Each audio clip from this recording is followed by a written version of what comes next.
Nous sommes à Medzaïna, petit village égyptien au pied des monts sacrés du Sinaï. C'est ici le fief des Bédouins Medzaïni. Abidallah est aujourd'hui l'une des figures les plus respectées de sa tribu. Pourtant, personne n'aurait pu l'imaginer. Issu d'une des familles les plus pauvres du groupe, il était un enfant caractériel et turbulent. À l'âge de 5 ans, il fit une chute effroyable du haut d'un dattier. Alors qu'on le croyait perdu, il survécut, mais perdit l'usage de l'ouïe et de la parole. Bien des années après son accident, à l'âge de 17 ans, Abidallah rencontre une femelle dauphin solitaire, sans doute rejetée par son groupe. Elle va transformer sa vie. Quand j'étais à la surface, je n'entendais rien. Mais sous l'eau, j'entendais les cris du dauphin.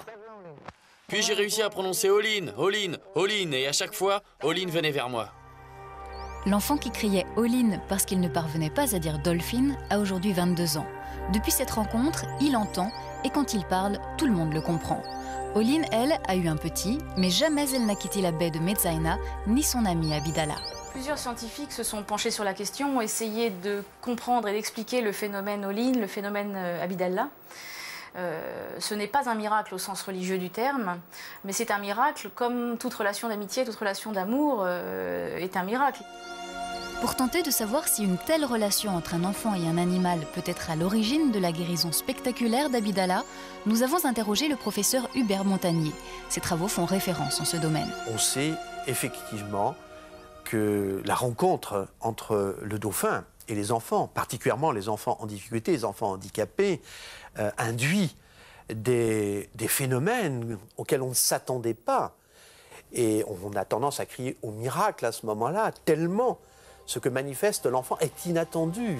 C'est étrange de voir un enfant muré sur lui-même qui, au moment de cette rencontre et au cours des rencontres successives, apparaît comme un être de communication et, dans un certain nombre de cas, de langage.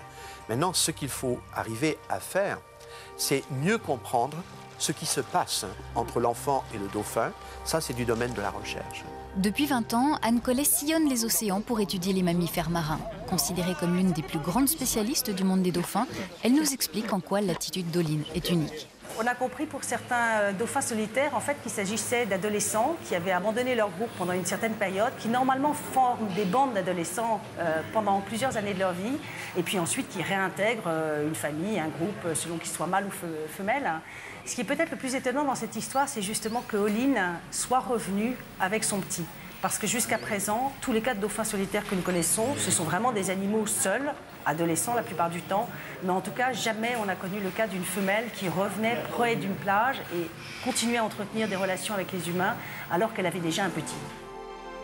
Il y a 5 ans, Abidallah était encore sourd-muet. Il était peut-être le plus malheureux de son village.